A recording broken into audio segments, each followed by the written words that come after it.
Welcome to the Dreams of Consciousness podcast. If the two of you would be so kind, would you mind introducing yourselves? Eric, you start? Oh, okay. Yeah. And I was a little bit thinking about introducing. My name is Eric Daniels. I play guitar in Soulburn. And yeah, that's basically what I do. You write some songs and music as well, songwriter. Yeah, of course. I do something in the background too and stuff like that. But it's mostly like abusing the six strings. That's what I really like to do. So that's also my part I do in Soulburn. Yeah, my name is Twan, and in Dutch we say Twan, almost the same. And I am the singer and bass player in Soulburn, and I'm responsible for the lyrics as well. How would you describe the music of Soulburn? Eric? Yeah, how do you describe? Extreme, dark. It's not like it's like creating an atmosphere that you're gliding in some dark atmosphere with all kind of misery from left to right, and yeah, just playing our style of music, what we like. Not particularly like if you hear the last album, the Noah's Dark. It's not bounded in like one direction of music. It's not only death metal. It's not only black metal. It's all kinds of influences we have and what we like to do and to play. Yeah, it's like a journey in darkness with some misery, and you feel some melancholy as well, and yeah, some aggression. So very often the terms black metal or doomy or black and doom are applied to Soulburn's music. How do you feel about those terms? How do you feel about the about being called black metal or black and death or any of those other genres? I think we don't have a problem with that. It's only what I say, like, yeah, you can call it dark metal too. I don't know. It's mostly what people hear in our album. There are people hearing death metal. There are people hearing black metal. You know, it's like diverse. But yeah, we say, well, it has some death metal influences, but that's also our backgrounds, where we're coming from. But we like it to do mostly touch the black side too, you know. So it's not only like one particular, what I said. It's not one particular style of music. It's not. Yeah. We also the fact we don't think too much about it. It's just like if the riffs are okay, if the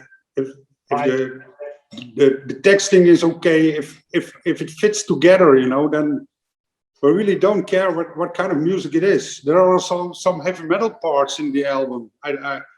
You know, you can hear that too. So if it's coming together, you know, it's all kinds of styles, and I think that's the best way to describe Soulburn.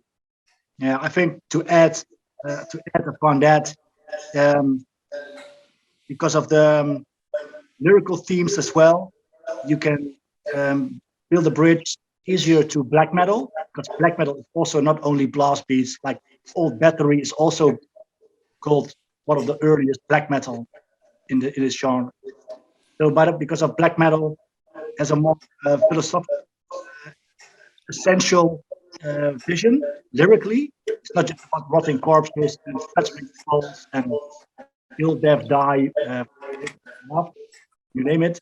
It's got some more depth to it, and I think based on the depth and the combination between the depth of the lyrics and the depth of the melancholical riffing and old school Venom battery blackish riffing, you can, I would say, it more relies a bit to black metal, but like Eric says, sound-wise, with the fat riff guitars, the wall of sound, and the big riffing. You can also say it's more death metal, so Death Black.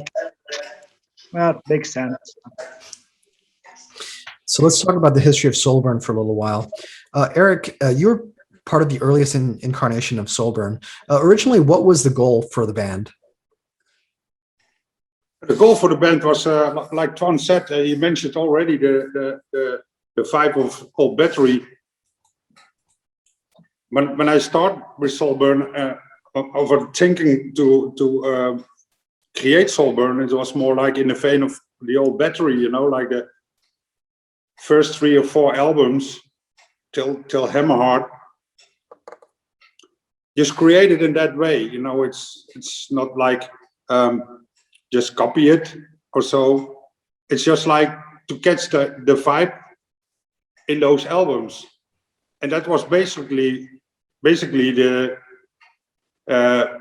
meaning of Soulburn. Make it sound epic, big.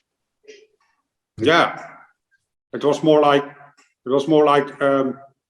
respect, you know, respect and the art, you know, of the old battery, and not thinking about starting a real black metal band or starting a real death metal band. That wasn't the issue. It was just like getting the atmosphere. That was the main goal, to create dark music.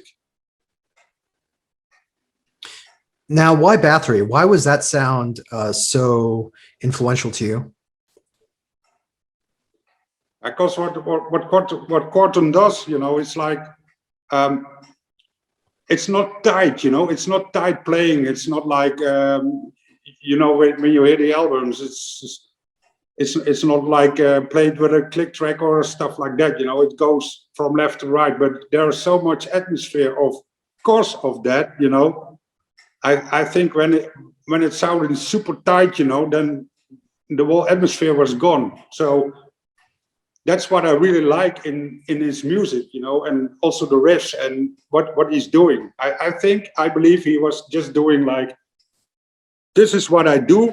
You like it or you don't like it, you know. So, and that kind of attitude, and that is really what I like, you know, like not putting in a kind of corner or in a kind of box. But I think he was, what I read and what I would know about the old battery, the first album, he was a little bit in a time that it was like he had lots of problems, like, yeah, you are a Venom ripoff and stuff like that, you know. But yeah, that's to be honest. When you hear the first battery albums, I think they are darker than the old Venom, you know. So, but that's also to discuss. And he said also he was a really big thrash fan, you know, like the Slayer riffs and stuff like that. And you hear that in his music too. It's very driven, you know. It's very, well thought. All that kind. And of course, it's really dark atmosphere, dark image he had. I mean, just listening Under the Sign of the Black Mark, that song, 13 Candles. Yeah. He does the chorus with his vocals. Born a child beyond the world. Yeah. When you hear that, it's like you get goosebumps on your arms, you know? Yeah. That was him alone. Nobody else did that, I think. The way he did it back in that time was amazing.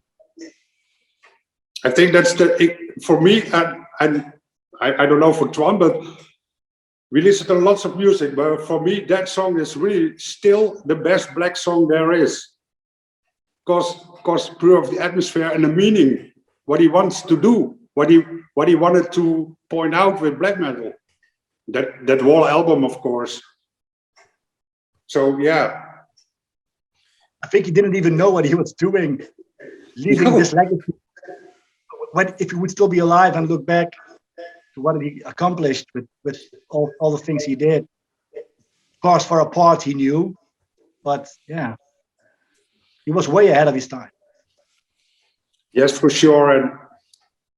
And of course, he had also influences. He had also influences from back there. You know, it's like in the 80s, you know, what I said, the thrash metal was on its biggest. Thrash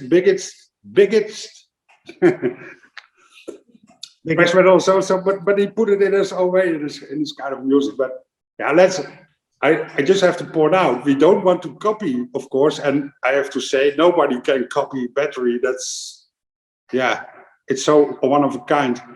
But what I said, well, we really like to catch that atmosphere, you know, that kind of darkness in music. That's really what we dig for it, you know. So Now, in addition to the atmosphere, is the looseness of those early Battery albums something that you also try to have in Soulburn? Well, I think not particularly, because today, also production-wise, things are easier to. I mean, with Noah's Dark, we used Click, but it was the first album we did, because with the drum change, when Bob left and Mark joined the band, um, it sounded a bit more tighter because we used Click Track. But yeah, the music is so heavy and so slow and doomy as well. It doesn't feel like it's put on a click or something. Really, it's still got that loose feel. But when you hear the old albums very well, you also hear that sometimes it goes a bit from left to right. It's not super tight, and that's also a kind of charm to it. Now, at the time that you formed Soulburn, Eric, you were also playing in Asphyx. Is it true that the Asphyx album, On the Wings of Inferno, was actually meant to be the second Soulburn album? No. We had a lineup for the start for Soulburn, Bob, Wannes, and me.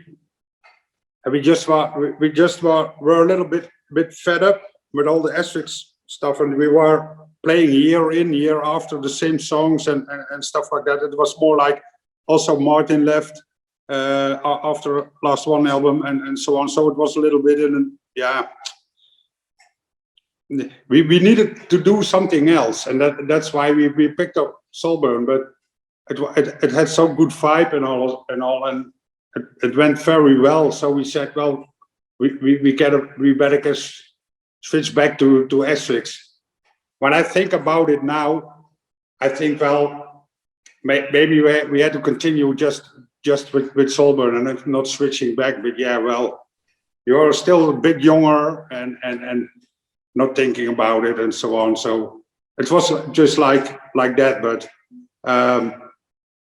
I don't think On the Wings of Inferno is a Soulburn album. I don't think so. It's more in the vein of Asphyx. So, and also people say, like, the first Soulburn album, Feeding on Angels, yeah, it's actually an Asphyx album, but I don't agree with that. When you hear Feeding on Angels, it's different. It's the whole setup is different. As we had said, from Feeding on Angel, it has to be an Asphyx album, and that time it wasn't sound like that. That's a little bit, and I really can't explain it exactly, but that's how it went in that time.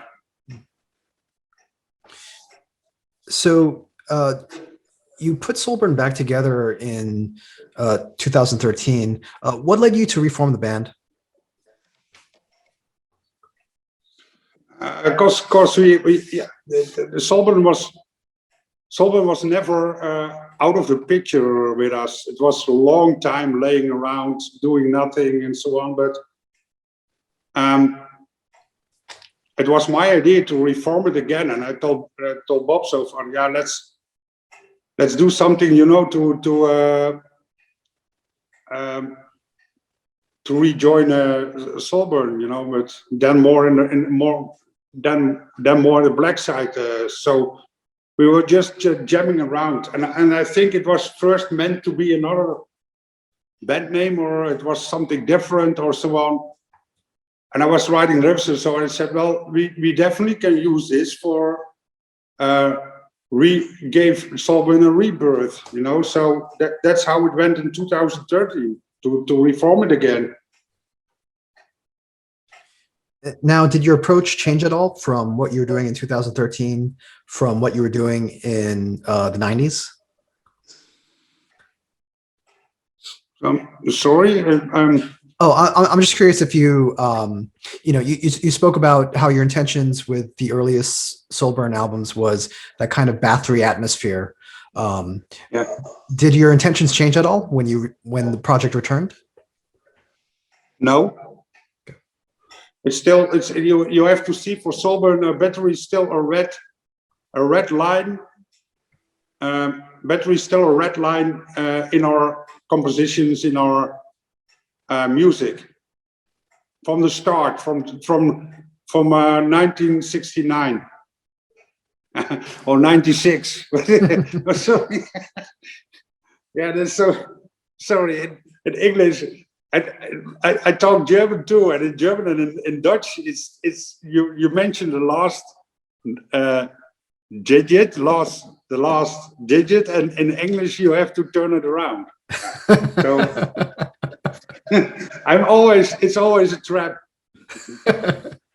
No worries. In So- English, you are much older if you say your age. Don't say it. I don't say it. Don't tell them your age. No. No, that's You're spreading the wrong news all over the world. yeah. No, I can tell my age that I'm 10 years younger.